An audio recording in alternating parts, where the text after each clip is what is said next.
Hola, buenas noches.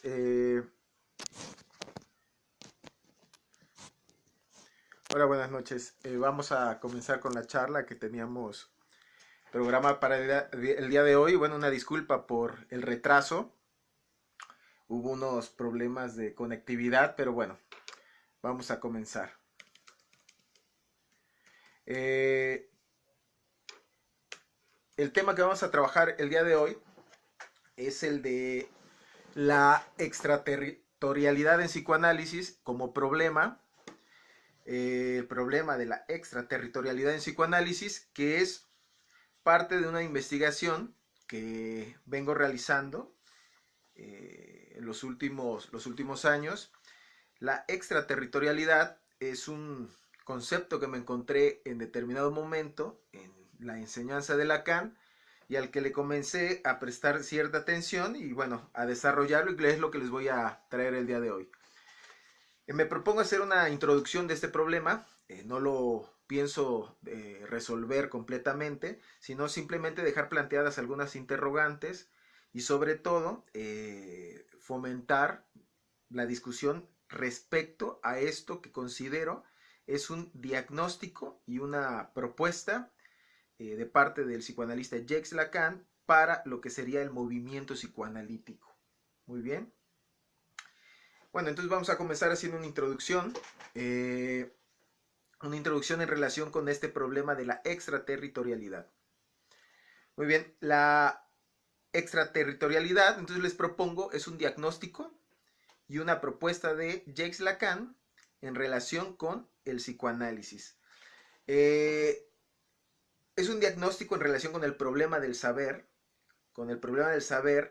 eh, y la manera en que los psicoanalistas se posicionan frente a este, ¿no? Frente a este saber. Muy bien. El término nosotros lo podemos encontrar en algunos lugares diseminados de la enseñanza de Lacan, pero yo les propongo que trabajemos específicamente un escrito de Lacan, de estos que se publicaron en los escritos en francés en un solo tomo, mientras que en español se publican en dos. Lo podemos encontrar en el tomo número 1, que es Situación del psicoanálisis en 1956.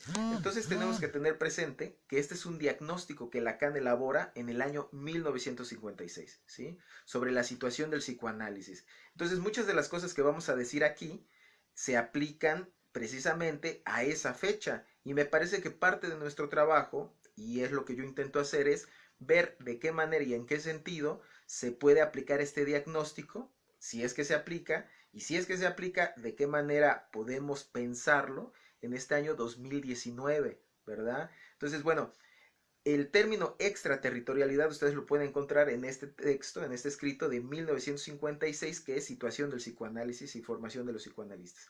También aparece tiempo después en la proposición del 9 de octubre del 67, también aparece el término, lo vamos a encontrar también en otras conferencias. Sin embargo, yo voy a trabajar con este texto de Situación del psicoanálisis del 56, ¿ok?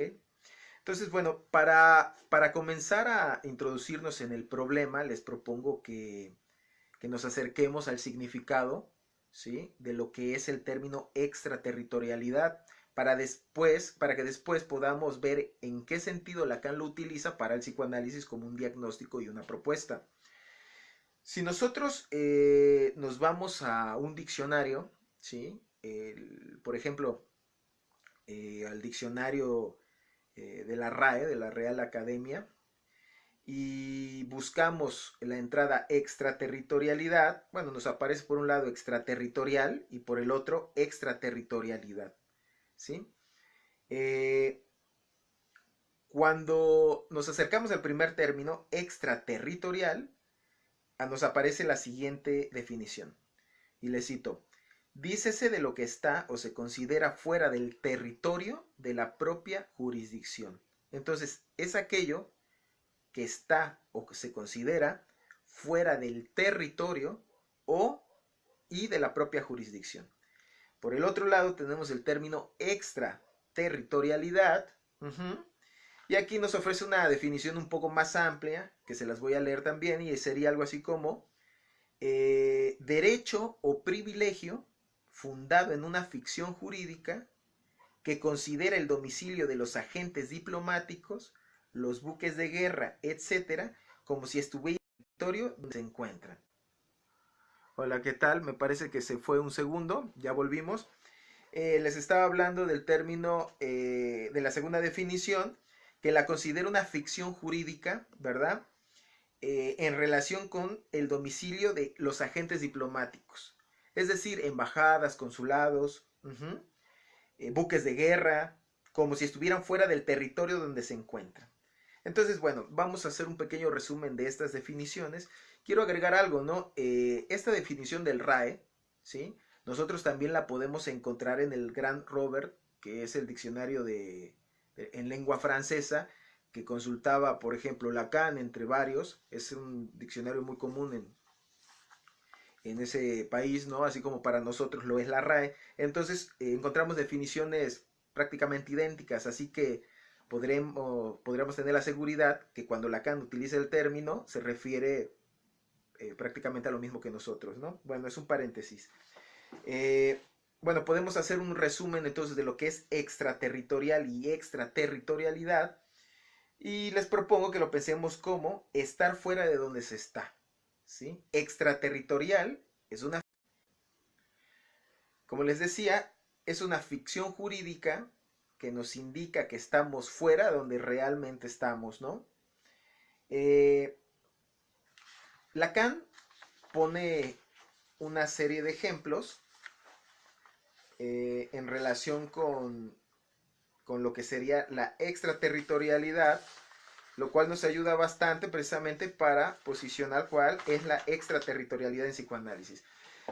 Las definiciones del diccionario pues nos dan algunas, ¿no? Domicilios diplomáticos, es decir, embajadas o consulados, que ustedes saben que, por ejemplo, cuando nosotros entramos a la embajada de Francia en México, la ficción jurídica a la que se refiere es que estamos entrando en Francia, mientras este consulado se encuentra dentro de una jurisdicción que es el país de la República Mexicana, ¿no?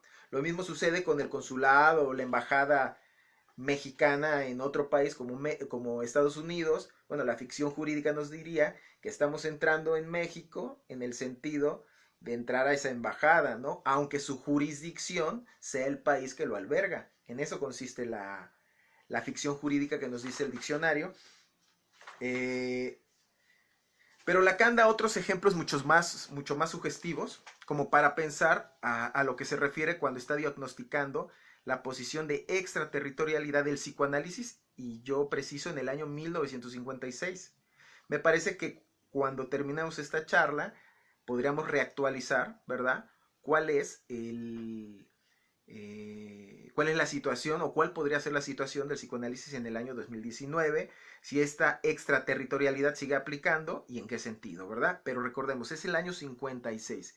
Y el ejemplo que Lacan utiliza en este año, en estos años, por ejemplo, 10 años después, en una conferencia que se llama Lugar, Origen y Fin de mi Enseñanza, Lacan pone un ejemplo en relación con esta extraterritorialidad y nos habla del Palacio de Propaganda Fide, ¿no? El Palacio de Propaganda Fide es de la Iglesia Católica. Este ejemplo nos lo pone Lacan en relación con esto, y les voy a dar unos datos como para entender por qué este palacio goza de extraterritorialidad. Este edificio, ubicado en la Plaza de España en Roma, fue fundado por los jesuitas para albergar a la Congregación para la Propagación de la Fe en 1622. Este edificio es un enclave de la Santa Sede que goza de la extraterritorialidad, nos dice Lacan, en esa conferencia de Lugar, Origen y Fin de mi Enseñanza, ¿sí? Entonces, él pone el ejemplo del Palacio de Propaganda Fide, fundado por los jesuitas, que alberga a la propagación. Y dirá que este edificio es un enclave. Ahora bien, ¿qué es un enclave? Aquí les va la definición. Un enclave es un territorio incluido en otro de mayor extensión. ¿Se entiende, no? Es un territorio incluido en otro de mayor extensión con características diferentes. Por ejemplo, políticas, administrativas, geográficas, etcétera. También es un grupo humano, y esta definición me parece todavía mejor para nosotros, es un grupo humano inserto en otro de características distintas. ¿Ok? Entonces estábamos hablando que la extraterritorialidad es una ficción jurídica, ¿sí? Es una ficción jurídica que nos da a entender que se está... Entonces, el estar fuera de donde se está realmente, lo relacionamos ahora, como Lacan nos sugiere, con un enclave. Entonces, un enclave es un territorio o un grupo humano inserto dentro de otro de características diferentes. Entonces, volvemos, por ejemplo, a la ficción jurídica de las embajadas o los consulados. Una embajada mexicana bajo la jurisdicción de otro país, que sería, por ejemplo, Estados Unidos, la embajada mexicana goza de extraterritorialidad porque tiene características diferentes, políticas, administrativas, etcétera, ¿no? También lo mismo se puede aplicar para un grupo humano, ¿sí? Un grupo humano que es un enclave dentro de otro territorio, de otro grupo humano, que goza de características diferentes. Entonces se va entendiendo, es como un grupo dentro de otro grupo que goza de características diferentes. Entonces Lacan dice que el psicoanálisis es extraterritorialidad, ¿sí? Pero lo propone como una crítica, ¿verdad? Lo va a proponer como una crítica, ahora lo vamos a ver. Lacan, les voy a ir adelantando como para ir haciendo más coherente la hilación de mis argumentos. Lacan propone que el psicoanálisis es extraterritorial de su propia jurisdicción, ¿sí? Esto lo va a plantear en Situación del psicoanálisis de 1956. Muy bien. Entonces, como yo les decía, ¿no? Ese es un ejemplo, ¿no? El Palacio de Propaganda Fide de la Iglesia Católica. ¿Por qué? Ya con nuestras definiciones de extraterritorialidad y de enclave entendemos. El Palacio de Propaganda Fide es un edificio, ¿sí? Que es un enclave ubicado en la Plaza de España en Roma. Es un enclave de la Santa Sede, es decir, del Vaticano, ¿sí? Que goza de la extraterritorialidad. Es decir, cuando uno entra a ese palacio de la Congregación para la Propagación de la Fe de la Iglesia Católica, específicamente de los jesuitas, ¿sí? Es como si uno entrara al Vaticano. Es decir, ya no estás en Roma, entras a otra jurisdicción. Ese es un ejemplo que da Lacan. El otro, esto es todavía un poco más, para mí fue un poco más complicado, porque tuve que poner la atención a una advertencia que le da Lacan a los psicoanalistas de no identificarse con lo que denomina él conmiterismo, ¿no? Cuando uno busca qué es el Comintern, te das cuenta que son unas siglas, ¿sí? En ruso, ¿sí? Del Partido Internacional Comunista, ¿no? Entonces, el Partido Internacional Comunista es el segundo ejemplo que nos da Lacan de un grupo humano inserto dentro de otro con características diferentes. ¿Por qué? Bueno, la Internacional Comunista o Comintern, que Lacan lo va a citar, más adelante les voy a dar la cita, fue una organización comunista que agrupaba a los partidos comunistas de distintos países, ¿sí? Estas organizaciones se encontraban como un enclave dentro de cada uno de los países, y estos enclaves gozaban precisamente de la extraterritorialidad, por lo menos en el sentido de que sostenían políticas diferentes, ¿no? Y bueno, el objetivo de estos enclaves de los partidos comunistas, internacional comunistas, era, y es muy significativo, luchar por la supresión del sistema capitalista, ¿sí? Por el establecimiento de la dictadura del proletariado y de la República Internacional de los Soviets, la completa abolición de las clases sociales y la realización del socialismo como primer paso a la sociedad comunista. Entonces, estos dos ejemplos son muy significativos porque lo que estamos viendo son dos ejemplos que Lacan utiliza para hablar de extraterritorialidad, que son dos grupos humanos, ¿sí? La Iglesia Católica por un lado y por el otro la Internacional Comunista, ¿sí? que son enclaves dentro de otros territorios que los albergan, Roma en el caso del enclave de la Santa Sede, y los diversos países capitalistas, ¿sí?, que albergaban estos grupos de la Internacional Comunista. Se entiende que estos enclaves, ¿sí?, que son extraterritoriales, son, en este sentido, ajenos a las políticas, administraciones, etcétera, de los países que los albergan. Yo lo interpreto así. Mientras el enclave de la propaganda fide, ¿no?, de la Iglesia Católica es extraterritorial respecto de Roma, porque Roma, como parte de Italia, tiene su propia administración, sus propias leyes, etcétera, que a su vez no tienen incidencia en este enclave de la Santa Sede, que es un enclave católico con todas las cuestiones de por medio. Mientras que el otro me parece todavía más claro y sugerente, el de los partidos comunistas, siendo enclaves, ¿sí?, siendo enclaves en sistemas capitalistas. Por ejemplo, el partido, una sede de la Internacional Comunista en Estados Unidos, ¿sí?, es extraterritorial respecto de todo el país que sostiene el sistema capitalista. Y dentro de este enclave, de la Internacional Comunista, se proponían luchar por la supresión del sistema capitalista, que es su propia jurisdicción. Entonces ahí se nota muy claro cómo es extraterritorial respecto de su jurisdicción, ¿verdad? En el caso de las embajadas y de los consulados, bueno, nosotros sabemos que si bien gozan de una política, administración diferente, el objetivo, bueno, uno de los objetivos, claro está, uno de los objetivos será defender los derechos de los ciudadanos, ¿sí?, que participan de esa embajada, por ejemplo, de los mexicanos en Estados Unidos, ¿no? Hasta ahí. Pero Lacan utiliza ese ejemplo, utiliza el del Internacional Comunista, es decir, el de el Cominter, ¿sí?, que lucha por la supresión del sistema capitalista, es decir, de su jurisdicción, ¿sí? Una sede, por ejemplo, en Estados Unidos, una sede en México, una sede en los países donde estuvo la Internacional Comunista, esta sede era un enclave extraterritorial que luchaba contra su propia jurisdicción, que es el sistema capitalista, ¿no?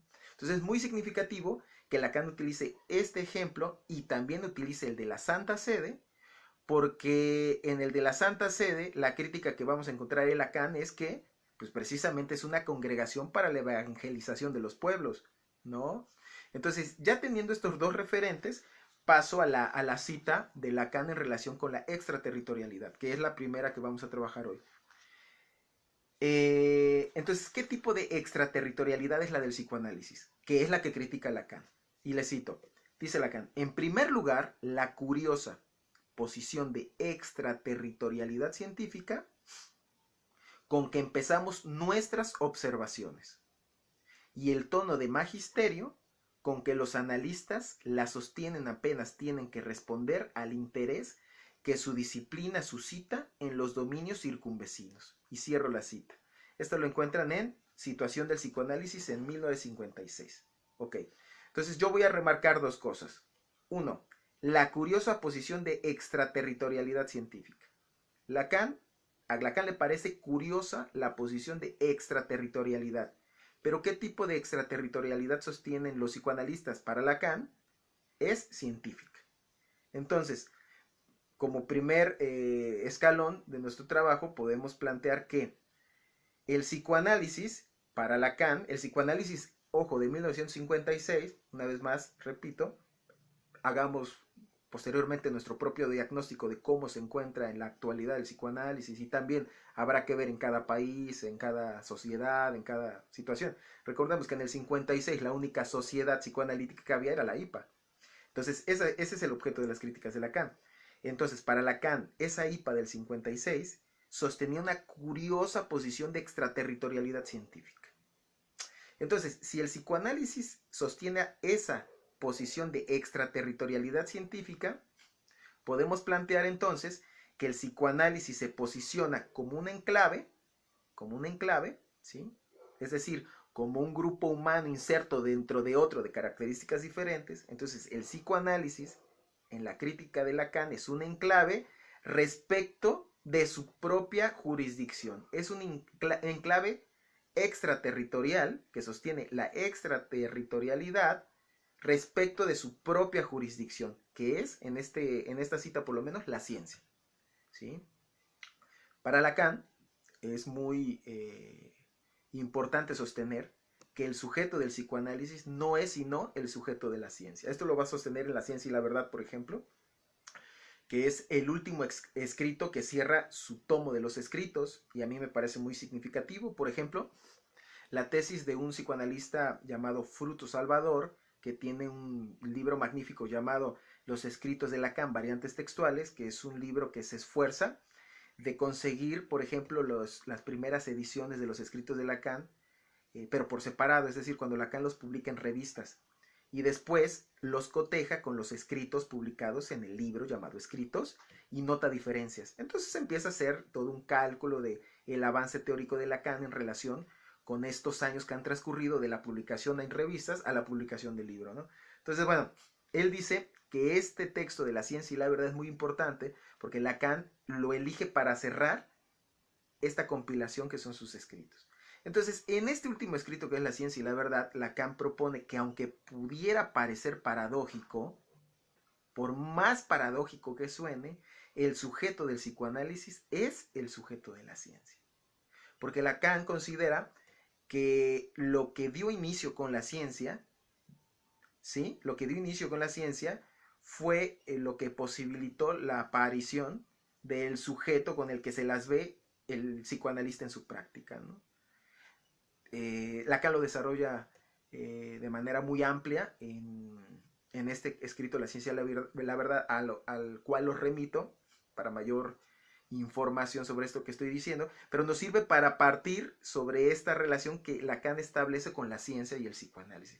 Me llama la atención que también Lacan proponga, aunque pudiera parecer paradójico. Es decir, Lacan está muy advertido de la posición de extraterritorialidad que sostienen sus colegas, ¿verdad?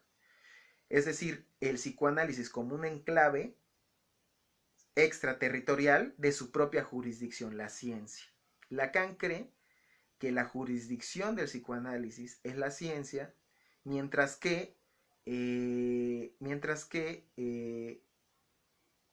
el psicoanálisis se muestra de una forma, una vez más, extraterritorial, ajeno a esa propia jurisdicción. Pero ojo, Lacan está haciendo una descripción, está haciendo un diagnóstico, es decir, está estableciendo el estado de la situación del psicoanálisis, cómo se encuentra, y a continuación dice que le parece curiosa esa posición, le parece curiosa.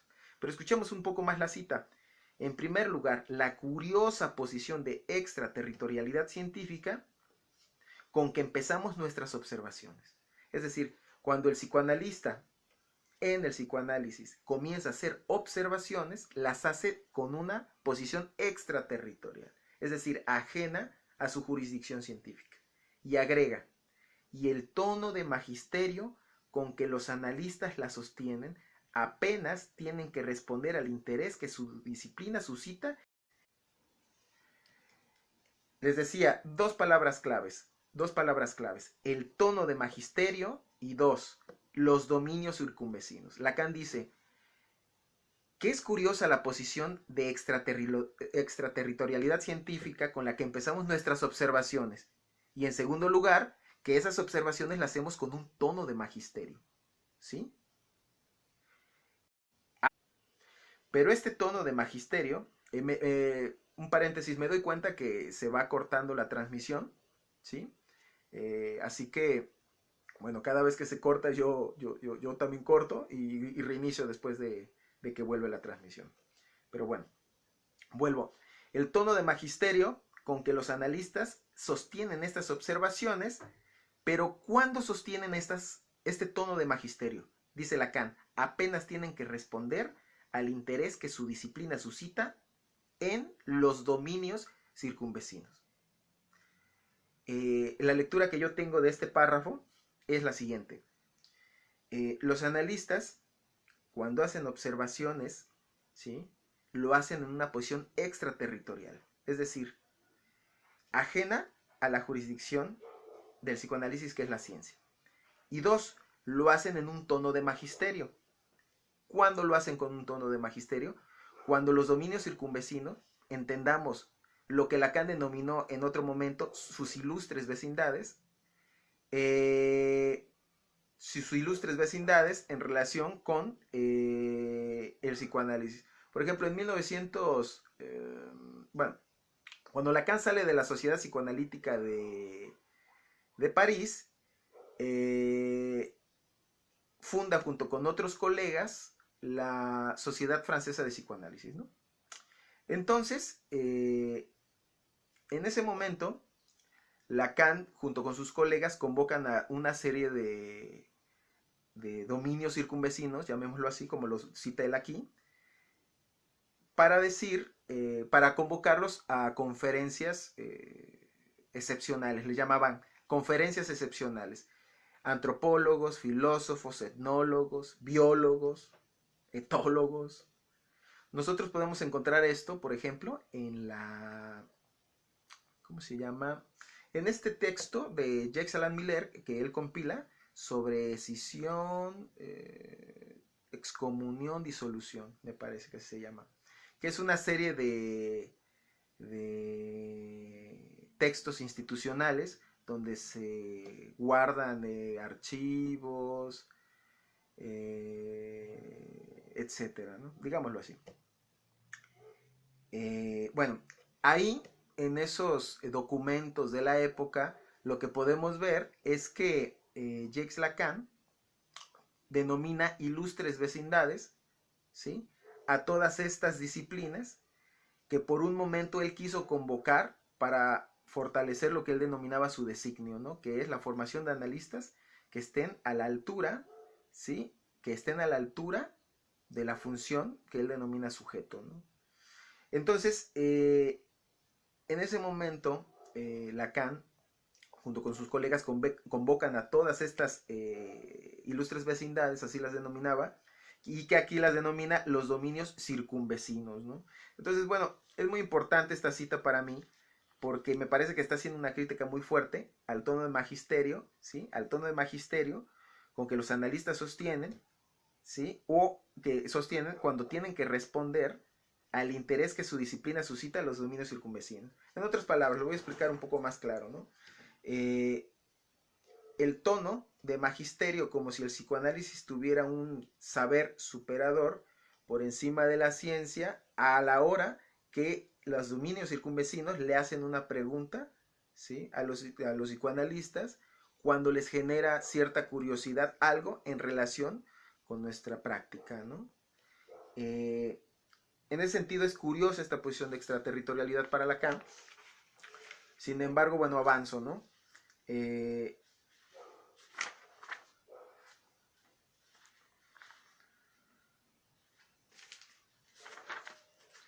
Muy bien.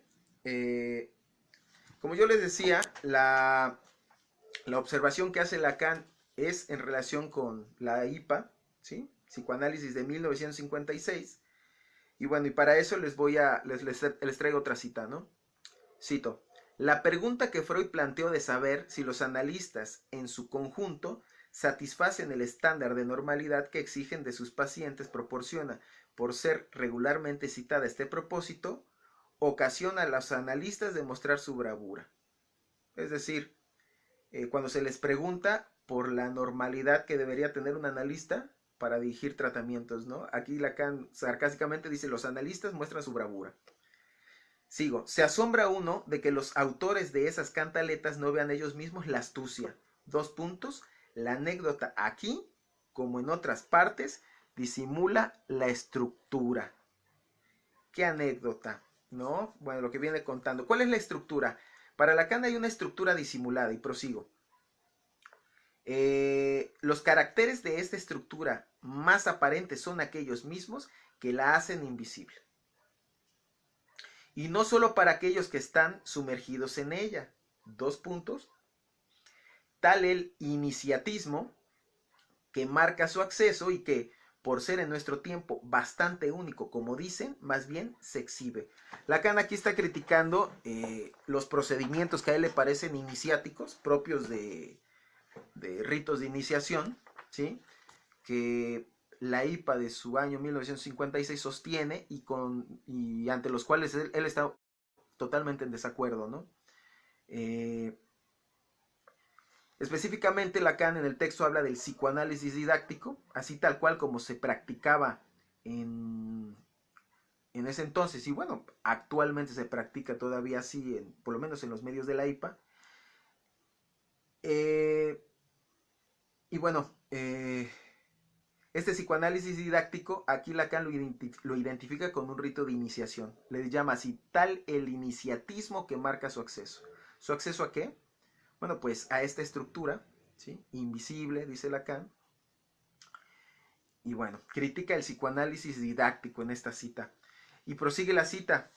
O también el cominternismo, cuyo estilo interior muestra sus rasgos y cuyo prestigio más común no es rechazado allí. ¿Sí? Bueno, aquí en estas dos partes, la crítica de este autor es bastante fuerte, ¿sí? Porque por un lado, critica el psicoanálisis didáctico como un rito de iniciación, y por otro lado, un estilo de cominternismo, que es el que yo le cité anteriormente, propio del Partido Internacional Comunista, ¿no? Entonces, la estructura que Lacan empieza a detectar, que es propia de esta extraterritorialidad en psicoanálisis, ¿sí? Tiene que ver con este rito de iniciación que marca el acceso a la comunidad analítica, y por otro lado tiene que ver con el estilo, al estilo de la Internacional Comunista, que congrega a los psicoanalistas de la Internacional que Lacan criticaba en su momento, ¿no? Entonces, si se dan cuenta, podemos recordar cuáles son los objetivos de este partido internacional que goza de extraterritorialidad respecto de su enclave, y son los siguientes: luchar como enclave contra su propia jurisdicción. Aquí el sistema capitalista. Yo les propongo que en la crítica de Lacan lo que deja ver es que los psicoanalistas en este tono de magisterio se han propuesto ser un enclave extraterritorial respecto de su jurisdicción, que es la ciencia. Entonces se han propuesto luchar en muchas ocasiones precisamente contra esta jurisdicción, que es la ciencia, ¿no? El segundo punto de este cominternismo es el establecimiento de una dictadura, que es la del proletariado, ¿no? Pensemos con Lacan, si Lacan está haciendo una referencia, ¿sí?, a lo que en este texto llama las suficiencias, ¿no? Lacan dice que estos didácticos que él critica como ritos de iniciación para el acceso a la comunidad analítica, ¿sí?, no nos llevan a una especie de establecimiento de una dictadura como lo plantea la Internacional Comunista, mientras que Lacan, por ejemplo, criticaba que los finales de análisis que se conducían bajo este modelo, ¿sí?, terminaban a una jerarquía única en psicoanálisis que él denominó suficiencias, y que identificó de manera muy curiosa con los amos de las sociedades antiguas. Y aquí está siguiendo a Hegel, por ejemplo, ¿no? Hegel dice Lacan que la comunidad de los analistas que él critica es una sociedad de amos, que él califica de suficiencias, se son suficientes a sí mismos, ¿sí?, etcétera, ¿no? Bueno, parece que espero que vaya quedando claro cuál es la crítica que hace Lacan a esta época.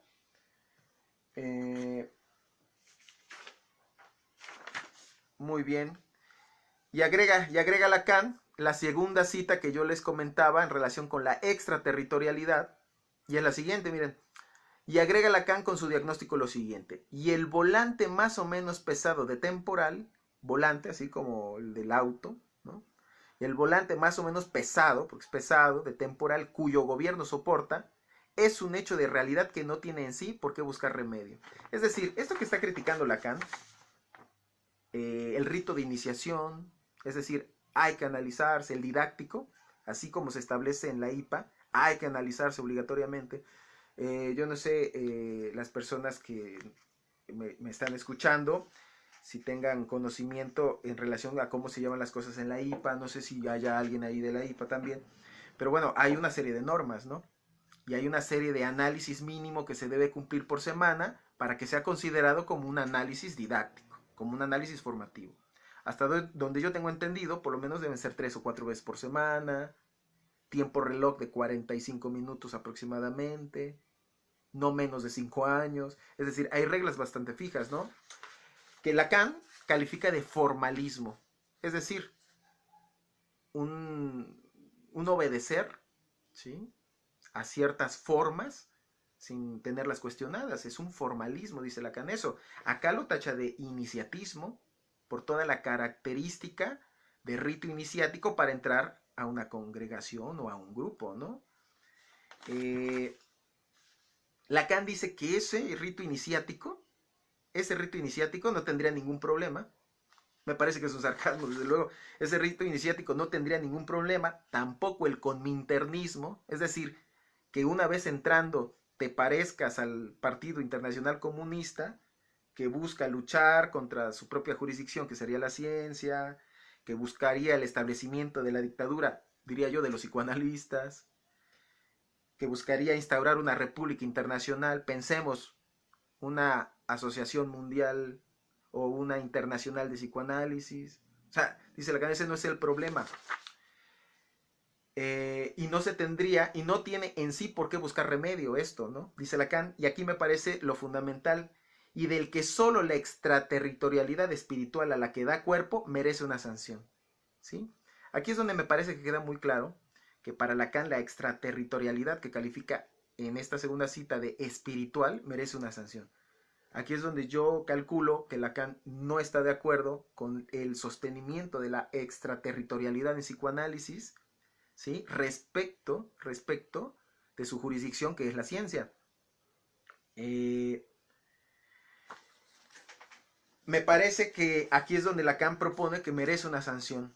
Y es ahí donde parte de la propuesta que les hice al comenzar tendría que ver con el diagnóstico y la propuesta. Lacan propone, me parece que a lo largo de su enseñanza, propone una corrección de este problema de la extraterritorialidad. Recordemos que Lacan en muchas conferencias, sobre todo a públicos no especializados, no psicoanalistas, no médicos, públicos estudiantes, solía decir que su enseñanza tenía como telos, como designio, como finalidad, la formación de analistas, ¿no? A Lacan le interesaba formar analistas. Entonces, si se dan cuenta, el asunto del didáctico es un tema de formación de analistas. Es un tema de formación de analistas. Por ejemplo, no sé si conozcan también, fue muy famoso hace 10, 15 años, el libro negro del psicoanálisis, ¿no? El cual es un panfleto escrito contra el psicoanálisis. Sin embargo, después de leerlo, pues me parece que aporta mucho en el sentido de cómo se nos ve a quienes practicamos el psicoanálisis por fuera del psicoanálisis, ¿no? Y una de las cosas que más les llama la atención a las personas que están por fuera del psicoanálisis es precisamente la idea de que los analistas sostengamos un análisis, ¿sí?, para después ejercer la práctica del análisis, ¿no? Uno podría desechar, como dice Lacan, esa observación como en posición de magisterio, ¿sí?, es decir, usted no sabe nada, o asumirla desde otra posición, ¿no? Bueno, dejo esa pregunta nada más, sin responder nada más, o esa observación al aire, y voy a continuar, ¿no? Para Lacan, irónicamente, desde luego, todo esto en sí mismo, yo les decía, no tiene remedio, sino no tiene por qué buscarse un remedio, es decir, el iniciativo y el cominterismo, sino porque muestra o exhibe esta extraterritorialidad científica, ¿no? Ese es un problema para Lacan. Entonces yo voy a pasar entonces al problema del iniciatismo. Tal vez en esto me voy a centrar un poquito por el tiempo, ¿sí? No voy a desarrollar ya lo otro, lo de la relación con el cominterismo, con el Partido Internacional Comunista. Y bueno, voy a trabajar un poco esto. El problema del iniciatismo en psicoanálisis, que sería para Lacan del 56, el didáctico, como se practicaba por lo menos, ¿no? Para Lacan el didáctico, sostenido en extraterritorialidad científica, es un mecanismo por el cual se puede participar en la multitud. Les voy a dar una cita del mismo texto. Escuchen. Debe partirse para nuestra mira de la observación nunca hecha que sepamos de que Freud encaminó a la IPA en su vía 10 años antes de que en Psicología de las Masas y Análisis del Yo se interesase a propósito de la Iglesia y del ejército en los mecanismos por los que un grupo orgánico participa en la multitud. ¿Sí? Exploración cuya parcialidad segura se justifica con el descubrimiento fundamental de la identificación del yo de cada individuo, con una misma imagen ideal cuyo espejismo soporta la persona del jefe. Descubrimiento sensacional por adelantarse ligeramente a las organizaciones fascistas que lo hicieron patente. Lacan siempre sostuvo, ¿no? La observación de que Freud creó su asociación 10 años antes de haber escrito Psicología de las Masas y Análisis del Yo. Y una de las críticas que hace, por lo menos a la manera en que él vio que se organizaban los analistas, hago otro paréntesis, lo cual no significa que hoy no se, que hoy esta observación no valga para otras instituciones lacanianas, kleinianas, etcétera, ¿no? Sino que más bien en ese momento ese es el objeto de la crítica de Lacan, la IPA, ¿no? Pero bueno, Lacan cree que Freud escribió después, bueno, no lo cree, así fue, Freud escribió 10 años después este escrito de haber creado su institución. Entonces, Lacan formula una idea que deja caer en sus seminarios y en sus escritos de que tal vez si Freud hubiera escrito antes el escrito de Psicología de las Masas y Análisis del Yo, tal vez le hubiera dado otras características o hubiera intervenido más en la institucionalización del psicoanálisis, ¿no? Hay un libro muy interesante de José Attal, escrito en el año 2015, que se llama La no excomunión de Jacques Lacan, en el cual nos aportan muchos datos en relación con la institucionalización del psicoanálisis. Toda la primera parte versa un poco sobre eso y se ve que Freud, el mismo Freud, no era tan institucional en el sentido del psicoanálisis, ¿no? Parece que después de que el psicoanálisis se comenzó a institucionalizar, hubieron muchas posiciones encontradas al respecto de cómo formarse como analista, ¿no? Cómo formarse como analista, ¿no? Entonces, bueno, nosotros conocemos la clásica propuesta del análisis personal, del control o supervisión, ¿verdad? Y el estudio de la teoría psicoanalítica. Parece que eso con Freud era un poco más libre, es decir, más libre.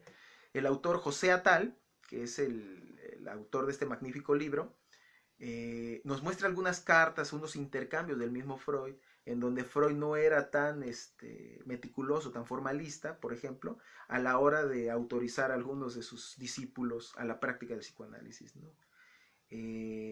Hoy en día podrán ser catalogados de errores del mismo Freud, no lo sé, se los dejo a la opinión de cada uno de ustedes, pero por ejemplo, están los datos de que por ahí de los años 15 aproximadamente, un alumno le escribe a Freud comentándole que todavía no ha sostenido un análisis, ¿no?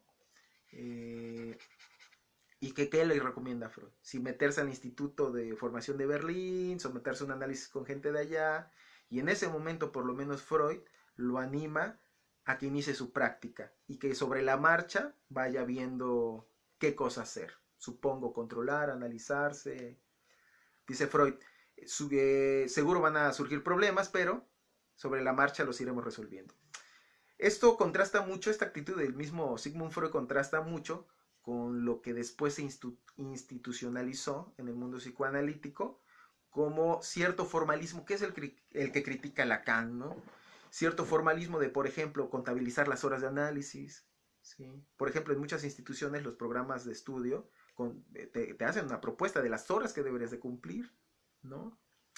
Me parece que eso es lo que ataca Lacan específicamente, ¿no? Yo no sé si todos los institutos lo trabajan de esa manera tan formal, tan formalista, pero por lo menos la crítica de Lacan va hacia eso, ¿no? Va hacia eso. Y es por eso que dice, y siempre sugiere, si Freud hubiera escrito antes, ¿sí? La psicología de las masas y el análisis del yo, tal vez le hubiera dado otras características a su sociedad psicoanalítica, a su asociación internacional, ¿no? Lo deja él así. Sin embargo, de ahí en la segunda parte de la cita, Lacan es muy sensible a las organizaciones fascistas, ¿sí? Y también a las masas bien organizadas que representan la iglesia y el ejército. Para Lacan, que esto lo toma de Freud, efectivamente, la iglesia y el ejército representan unas masas bien organizadas donde el yo de todos sus miembros están identificadas y esta identificación de los miembros están sostenidas a partir de una misma imagen ideal, es decir, el jefe. Max Weber, en un texto que se llama El político y el científico, establece cuál sería la relación y diferencia entre estas dos figuras, ¿no? Tan interesantes en la sociedad occidental. Y, por ejemplo, en la parte del político, Max Weber propone la idea del líder carismático, ¿no? El político como líder carismático. En ese sentido, les propongo que ese líder carismático es el que encarna la misma imagen ideal bajo la cual se van a identificar los distintos yoes, ¿sí?, de la masa bien organizada que componen la iglesia y el ejército, ¿sí? La iglesia y el ejército. Lacan, en esta serie de trabajos donde toca esta cuestión, siempre se pregunta, ¿será válido esta manera de agrupación para la comunidad de los psicoanalistas? ¿Sí? ¿Será conveniente que los psicoanalistas nos agrupemos como una masa organizada, identificando el yo con el del semejante, sostenida a partir de una misma imagen ideal? ¿Será conveniente? Esta cita para esa observación. Uh-huh. Bueno, aquí les voy a dar la cita, por ejemplo, donde Lacan habla de esto, ¿no? Sobre la conveniencia de tal vez si Freud hubiera escrito antes el texto. Les voy a citar. Freud hubiera visto la pendiente que ofrecía a esta incidencia la particularidad de la prueba. La prueba. La prueba en el sentido de la prueba iniciática. Va otra vez. Hubiera visto la pendiente, es decir, si Freud hubiera escrito Psicología de las Masas y Análisis del Yo 10 años antes de la institucionalización del psicoanálisis, dice Lacan, hubiera visto la pendiente que ofrecía a esta incidencia la particularidad de la prueba que esa comunidad, la IPA, debe imponer en su umbral. 2 puntos. Concretamente del psicoanálisis para el que el uso consagra el título de didáctico. Para Lacan la prueba de esta comunidad es el didáctico, y que el menor desfallecimiento sobre el sentido de lo que busca desemboca en una experiencia de identificación dual. Avanzamos un paso más entonces. Si Lacan está siendo sostenida en las observaciones de Sigmund Freud, de Psicología de las Masas y Análisis del Yo, de que el yo de los miembros de una masa bien organizada se identifica entre sí y que esta identificación se sostiene a partir de un líder carismático, diría Max Weber, Lacan está introduciendo el bisturí para analizar el problema de que esta comunidad internacional, ¿sí?, propone el didáctico como una prueba y, cito, y que el menor desfallecimiento sobre el sentido de lo que busca desemboca en una experiencia de identificación dual. Es decir, que se corre el riesgo constantemente, ¿sí?, de, al proponer el didáctico como una prueba de entrada en esta comunidad, que se desemboque en una identificación dual, que es precisamente la que sostienen las masas bien organizadas como el ejército y la comunidad religiosa, ¿verdad? Esta cita me parece muy clara, precisamente para analizar el problema, ¿no? Dice Lacan, ante el menor desfallecimiento. Eso quiere decir que puede desembocar en eso, no necesariamente, ¿verdad? Ante el menor desfallecimiento. Lo que propongo es que Lacan considera que el riesgo es muy alto cuando se ofrece el didáctico como una prueba de entrada, ¿sí? No estoy diciendo en este sentido que el análisis lleve a eso, no. Lacan aquí lo que propone es que si el didáctico se propone como una prueba de entrada que anteriormente llamó iniciatismo, puede desembocar en una experiencia de identificación dual. Prosigo. Lacan considera que el iniciatismo, es decir, la prueba iniciática que exige esta comunidad, como comunidad que él critica, la IPA, como masa organizada para formar parte de ella, prueba que se conoce como psicoanálisis didáctico desemboca en una experiencia de identificación dual, como les dije. Como vemos, precisamente el mecanismo que Freud mismo aísla para la Iglesia y el Estado. A Lacan no le extraña que precisamente en los círculos de los psicoanalistas didactas se profese la teoría que da como fin del análisis la identificación con el yo del analista. Esto sí es mucho más conocido, que Lacan critica fuertemente que al final de un psicoanálisis, se tenga que desembocar en la identificación del analista. Lacan siempre criticó esta teoría, pero aquí nos está diciendo que no es de extrañar que precisamente entre los círculos de los didactas de 1956, ¿verdad?, de la Internacional de Psicoanálisis, haya surgido la teoría de la identificación con el analista, puesto que precisamente el psicoanálisis didáctico se ha propuesto como una prueba iniciática, que desemboca ante el menor desfallecimiento en una experiencia de identificación dual, ¿sí? Se ve hacia dónde va la crítica de Lacan. Muy bien. Bueno, para Lacan, entonces, habría que oponer en este mismo texto, sigo con el mismo texto, identificación de, perdón, la situación del psicoanálisis en el 56, donde habla de la identificación de la experiencia, en la experiencia analítica, como un problema. Entonces, bueno, Lacan opone más adelante la sujeción psicológica, ¿sí?, sobre la que se aliena así el acabamiento de la experiencia, ¿sí? Es decir, que la experiencia analítica termine en una sujeción psicológica, ¿sí? En La ciencia y la verdad, que es el otro texto que les mencioné, Lacan habla de que lo propio de la magia, a diferencia del psicoanálisis, lo propio de la magia es la sugestión, ¿no? La sugestión. Y en este momento nosotros podríamos pensar que una cura analítica podría terminar precisamente en pura sugestión, que precisamente es lo que nosotros en el ámbito psicoanalítico terminamos denunciando de muchas prácticas psicoterapéuticas. Freud las llamaba curas transferenciales. Desde muy temprano Freud estaba advertido, curas transferenciales.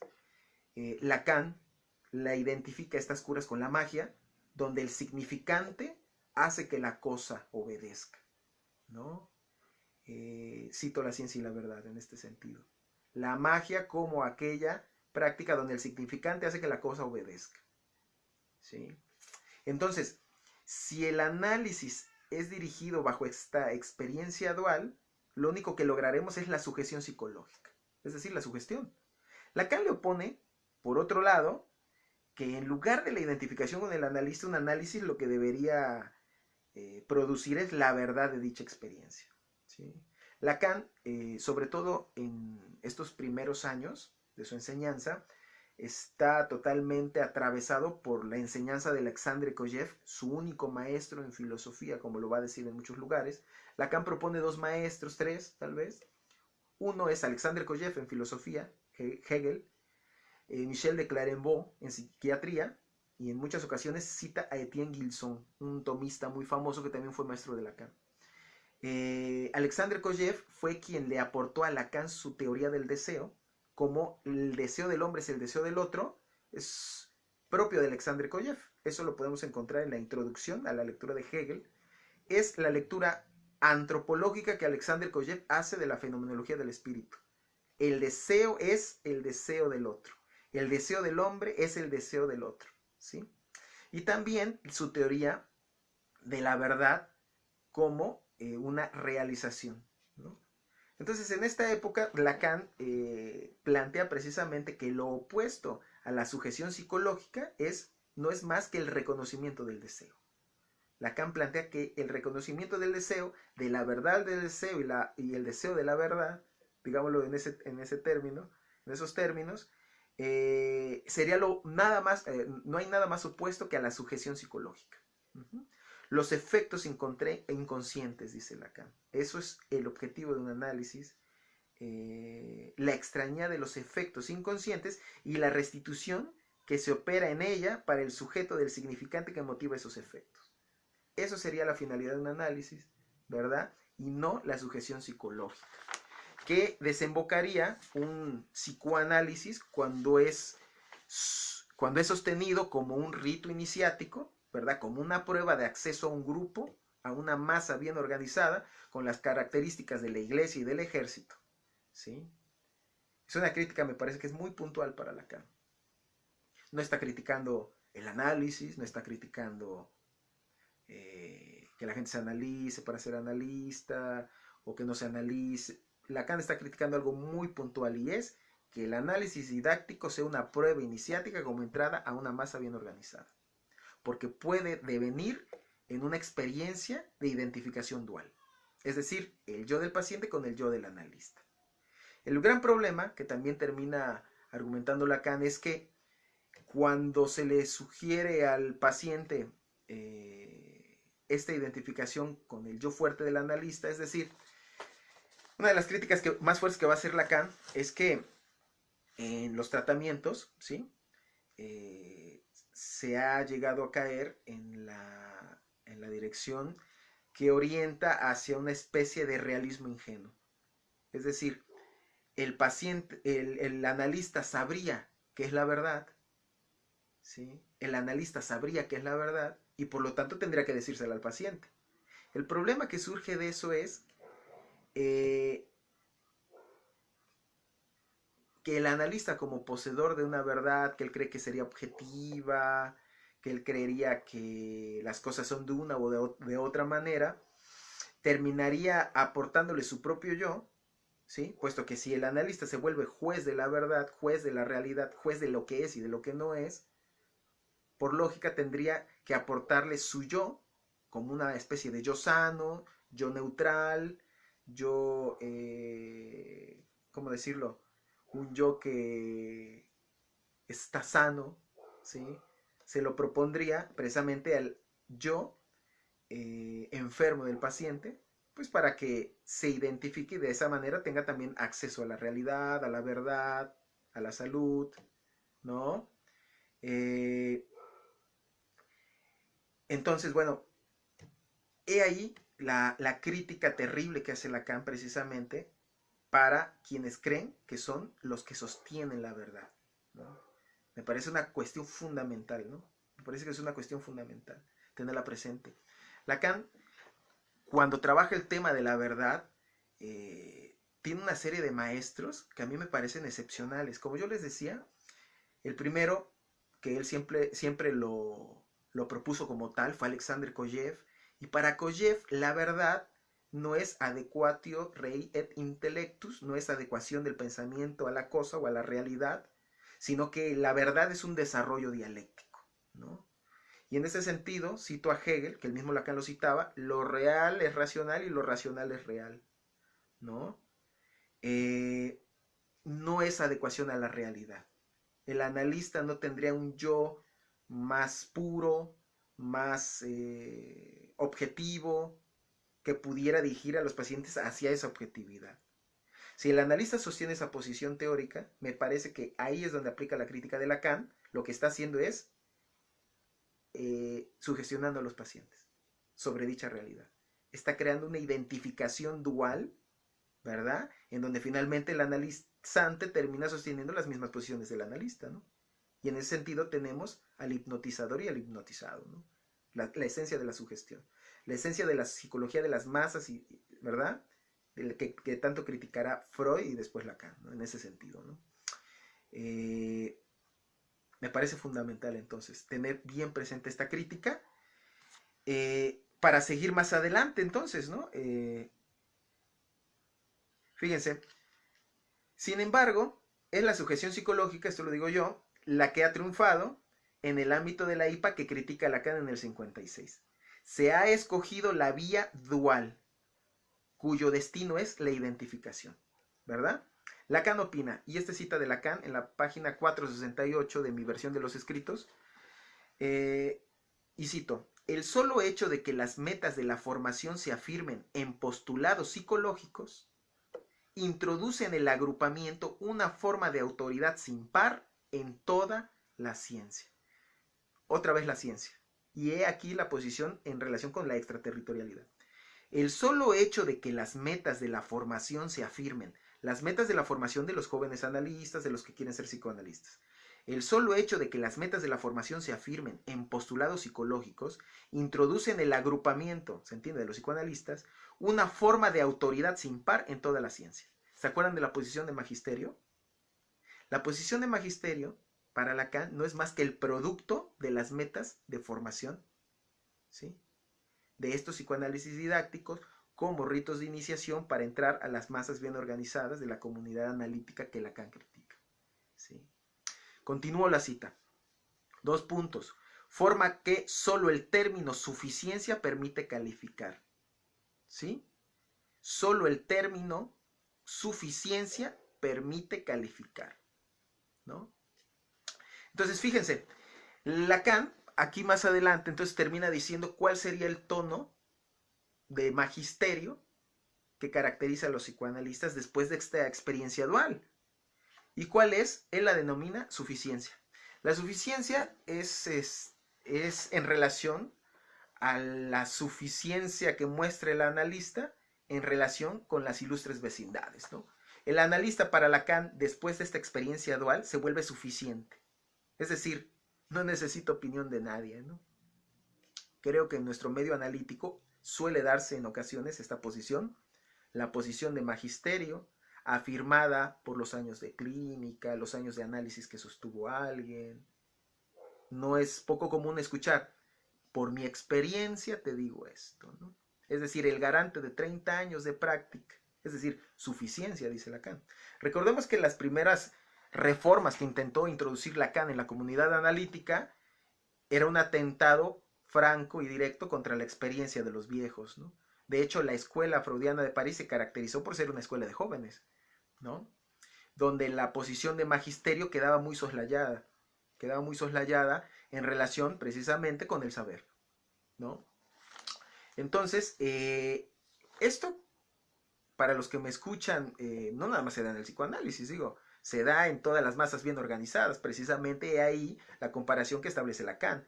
Y una masa bien organizada, como los ejemplos freudianos, es la iglesia y el ejército, donde hay jerarquías, y la mayor jerarquía por lo regular termina siendo incuestionable. En la Iglesia Católica se le llama infabilidad papal, es decir, el Papa no se equivoca, ¿no? Y en el ejército, me imagino que debe haber sus equivalentes, ¿no? Es decir, un cabo, un soldado raso no puede criticar a su alto mando, ¿no? Entonces, ese son el tipo de organización que Lacan critica y que a su diagnóstico le hace mucho daño al progreso del psicoanálisis en el sentido en relación con el saber, ¿no? Muy bien. Él califica entonces de suficiencia a esta posición de magisterio, ¿sí?, que se suele o se podría llegar a sostener en el psicoanálisis después de un análisis didáctico, ¿sí? Después de un análisis didáctico. Cuando un análisis didáctico es una prueba de inicio o iniciática para entrar en la agrupación de los psicoanalistas, con características de iglesia o de iglesia o de ejército, ¿no?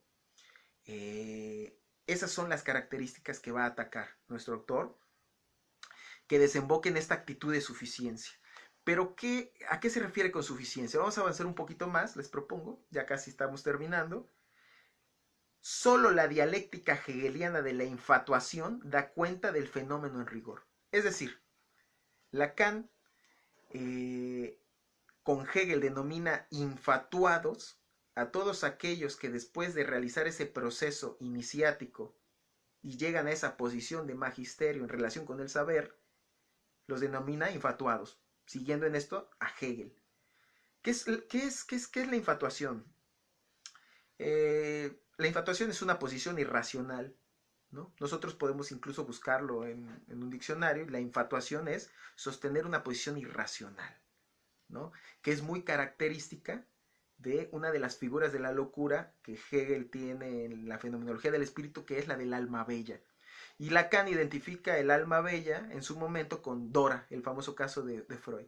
Y el alma bella es aquella que denuncia los males del mundo sin incluirse en ellos. Es decir, una persona infatuada que guiada por una pasión irracional, denuncia lo que está mal, pero no se cree formando parte de eso que denuncia, ¿no? Regresando al diagnóstico de extraterritorialidad en psicoanálisis, les propongo esta lectura, ¿no?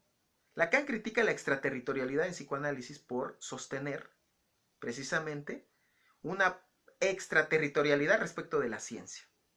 Y si después esta extraterritorialidad la acompaña con un tono de magisterio, como lo dice él, lo hará desde una posición de suficiencia, es decir, infatuada, mediante una pasión irracional que denuncie los males de esta jurisdicción que es la ciencia, sin que el psicoanalista se vea incluido en esos males que él denuncia también.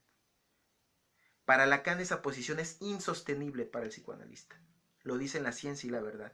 Dice, la posición del alma bella queda excluida de la posición del analista. El alma bella queda excluida de la posición del analista. El analista no se puede excluir de los males del mundo de lo que está denunciando.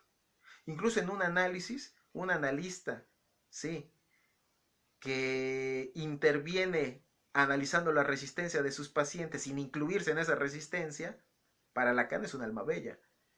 Está interpretando una resistencia de la cual él se siente ajeno. Aquí Lacan me imagino que preguntaría, bueno, el analista debe de pensar qué parte forma de aquello que se está denunciando también. Recordemos que en no pocas ocasiones Lacan termina invirtiendo la posición de la resistencia y de ser resistencia del paciente, la coloca del lado del analista. La resistencia es solo del analista, va a decir en muchas ocasiones Lacan. Yo les propongo leerla en este sentido del alma bella. La resistencia es del analista si se sostiene como un alma bella, diagnosticando los males del mundo sin incluirse en ellos, ¿no?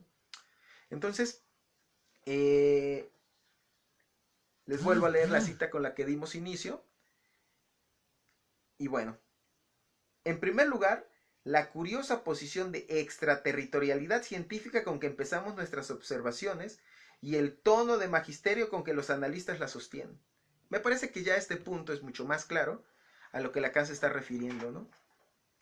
Está criticando la posición ajena que los psicoanalistas podríamos llegar a sostener en relación con la ciencia, siendo que para Lacan la ciencia es la que aporta el sujeto del cual nos encargamos nosotros, ¿sí? La ciencia la tenemos como nuestra jurisdicción y no es una posición viable la del alma bella, la del infatuado, la de la suficiencia. No es una posición adecuada, dice Lacan. Queda excluida toda posición de alma bella, es decir, toda posición infatuada, toda posición de magisterio, denunciando lo que está mal, sin nosotros formar parte de esa denuncia, ¿no?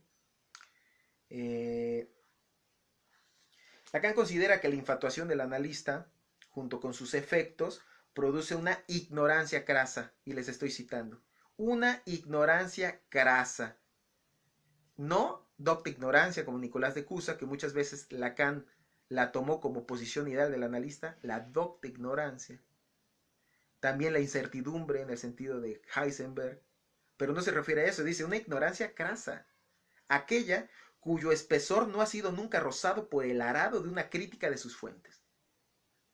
Dimos otro paso. Para Lacan, la posición infatuada, la posición de alma bella, la posición de magisterio del psicoanálisis, que se considera por arriba de sus ilustres vecindades, que se considera por encima de disciplinas circunvecinas, que le preguntan al psicoanálisis y a sus practicantes, llenos de curiosidad, ¿por qué hacen esto? ¿Por qué se tienen que analizar para ser analistas? ¿Por qué hacen esto o aquello? Etcétera. Cuando surge la curiosidad, dice Lacan, surge la posición de magisterio como respuesta. Lacan está criticando eso. Y espero ir tejiendo las ideas para que se llegue a ese punto. Pero ¿por qué critica eso? Dice, porque no permite hacer una crítica de nuestras propias fuentes. Y en nuestro caso yo les voy a proponer dos fuentes muy citadas en esta charla que estamos teniendo, Freud y Lacan, ¿no? Si nosotros no somos capaces de criticar nuestras fuentes, que es Freud y Lacan, una crítica no desde una posición de pura pasión irracional, que sería propia la de una suficiencia o la de un alma bella, sino una crítica fundamentada a partir de las ilustres vecindades de las disciplinas circunvecinas, como las plantea Lacan.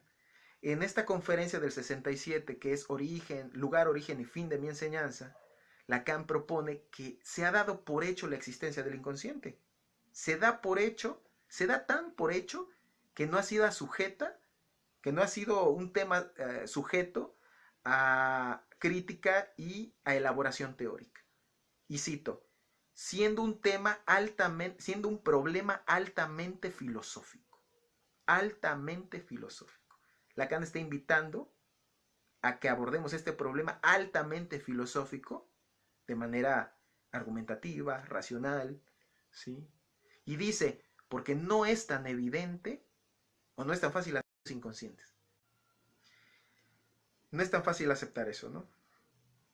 Me parece que esa es una de las mayores críticas que hace Lacan al que el analista no dé cuentas. Les voy a citar otra conferencia, de la conferencia de apertura de la sección clínica del año 76, me parece.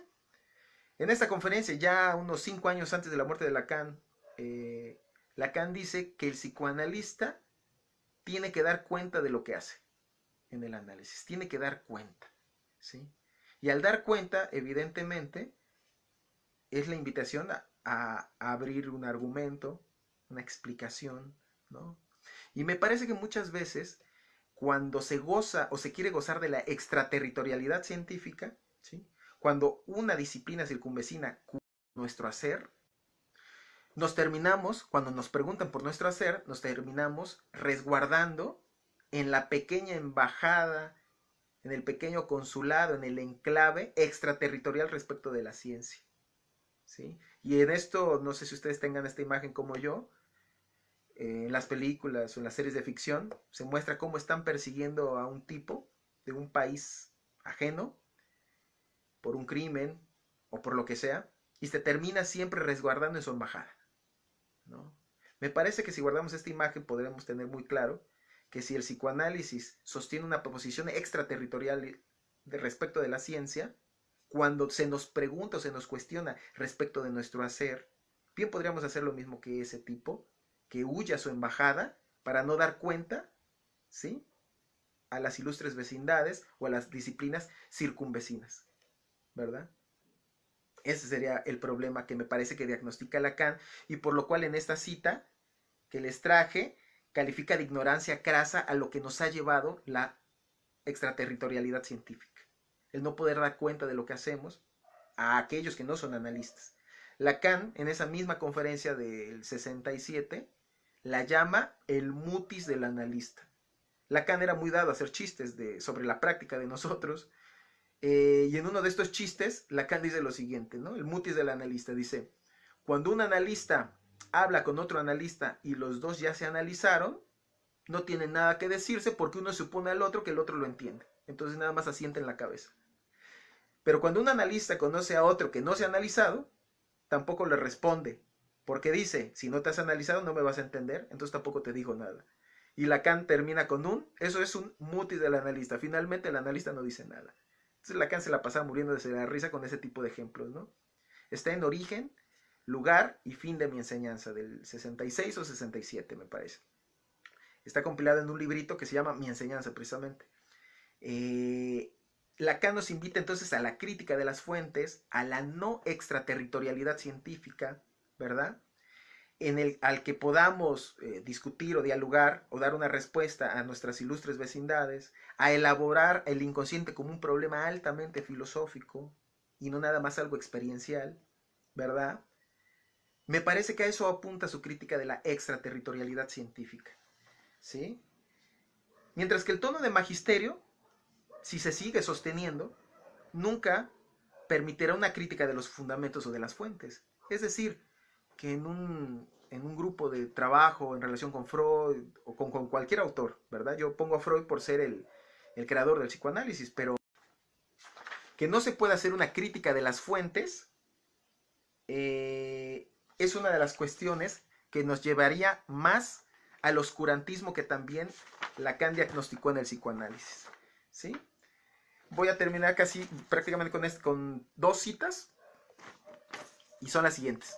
Lacan dice así, fenómenos de estos fenómenos de esterilización, ¿sí? Que vuelven estéril. ¿Cuáles son? La prueba iniciática, ¿verdad? Y el conminterismo, es decir, que nos parezcamos a las comunidades comunistas, ¿no? Como enclaves respecto de jurisdicciones capitalistas. Bueno, estos fenómenos de esterilización, mucho más patentes aún desde el interior, no pueden dejar de presentar relaciones con los efectos de identificación imaginaria. Ya lo venimos discutiendo toda la charla, ¿no? Lo menos que puede decirse de ellos es que esos efectos no son favorables a la discusión. Principio de todo progreso científico. Se nota la actitud de Lacan. Aquí no hay que confundir ciencia con ciencia positivista, que luego suele pasar mucho, ¿no? En ambientes psicoanalíticos, ¿no? Con la ciencia inductivista, lógico-positivista. Lacan habla aquí de progreso científico en el sentido de la discusión. Dice, no son favorables a la discusión del saber, ¿verdad? ¿Por qué?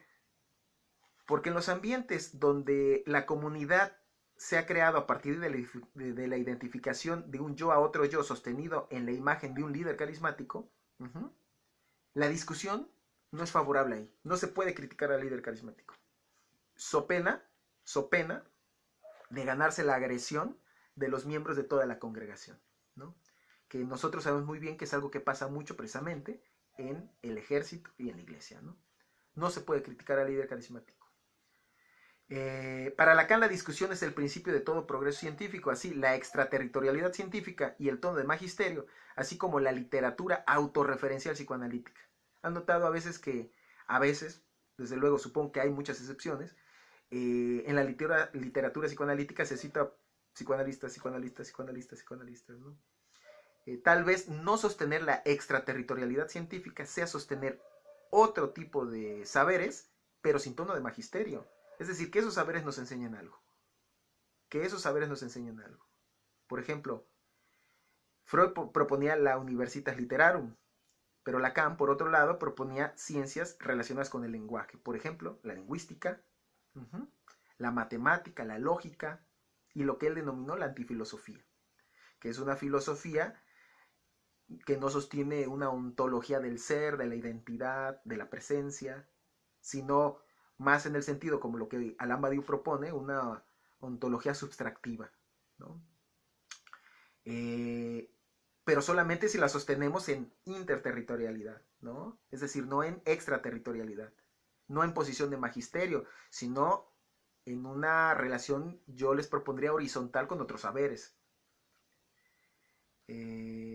La identificación con la imagen, dice Lacan, que da al agrupamiento su ideal, aquí la de la suficiencia encarnada, fue ciertamente la comunión del grupo, funda ciertamente la comunión del grupo, pero es precisamente expensas de toda comunicación articulada. Última oposición que les voy a dar hoy, entonces, sería la siguiente. Una masa bien organizada como el ejército o la iglesia se sostiene en una comunión de grupo, pero a expensas, dice Lacan, de una comunicación articulada. Comunicación. Es decir, discusión, transmisión, comunicación del saber. La comunión de grupo no es favorable entonces a esto. Entonces, como conclusión, podríamos sostener entonces que la extraterritorialidad en psicoanálisis es el diagnóstico que hace Lacan en relación con la posición que se sostiene en psicoanálisis, por lo menos en el psicoanálisis del año 56, ¿verdad? Como una posición ajena, ¿sí? Extraterritorial respecto de la ciencia. Y ese hace a su vez en tono de magisterio, en un tono de suficiencia que Lacan critica fuertemente como propia de la infatuación hegeliana, ¿sí? Es decir, como propia de la locura. Para Hegel, así como para Lacan, el loco será aquel que sabe muy bien qué es, que sabe muy bien lo que dice, que sabe muy bien lo que sabe, ¿no? Y dice Lacan que eso bien podría ser producto de un análisis didáctico pedido como rito de iniciación para entrar al gremio analítico, que tiene el gran defecto que puede concluir en una experiencia de identificación dual.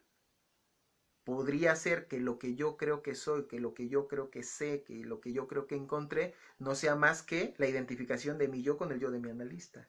Y así, ad infinitum.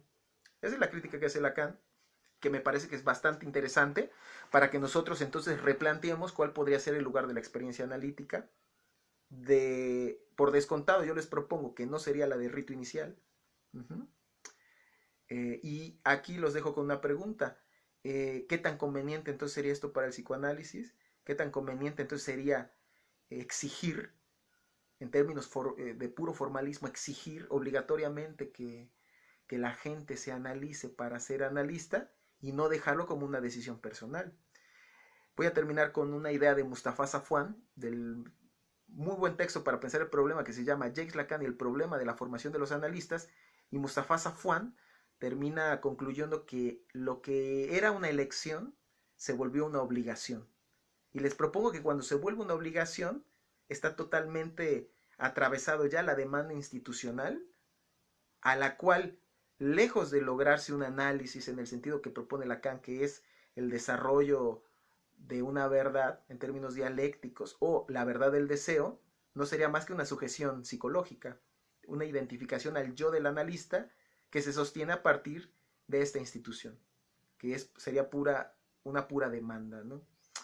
Esto que les propongo también podría ser aplicable a las diversas psicoterapias que cada vez más le exigen a sus practicantes que vayan a terapia humanista, gestaltista. Se adoptó el modelo psicoanalítico. Yo les propongo entonces que cuestionemos muy fuertemente la obligatoriedad, que sea obligatorio, que sea bajo pedido y que no sea expresamente una posición de alguien, ¿no? Entonces, los invito, hasta donde me he quedado yo con mi investigación y mi trabajo personal, pensar entonces cuál sería el lugar de la experiencia en análisis, descontando que no sea el lugar de un rito iniciático, que es el que censura Lacan como muestra de la extraterritorialidad científica.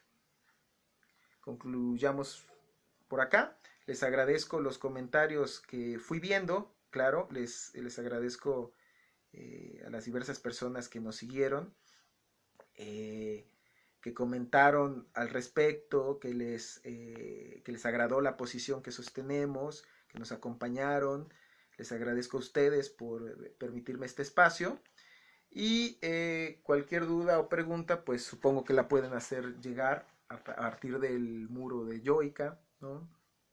O me la podrían hacer llegar a mí tal vez por algún medio, ¿no? Que aparezca en Yoica también. Y bueno, no me quiero ir antes sin invitarlos al curso que va a impartir un amigo muy querido que se llama Jesús Ramírez Escobar, ¿sí? Él es psicoanalista, él, al igual que yo, somos compañeros ya de muchos años, compañeros de filas, ¿sí? Que va a presentar un curso muy, muy interesante y me parece que muy importante sobre la fantasía, ¿sí? Este curso que imparte mi amigo Jesús Ramírez inicia el 23 de marzo, ¿sí? Consta de 6 clases durante los sábados y va a tener un horario de 12 a 2 p.m., 2 de la tarde. Y bueno, al que esté interesado, pues le sugiero que le pida informes a nuestro amigo Arturo Rogerio mediante un inbox en Yoica. Por mi parte, sería todo. Les agradezco su tiempo, sus comentarios y espero verlos o encontrarlos en otro espacio o en otra ocasión. Eso sería todo por mi parte y les agradezco una vez más. Hasta pronto.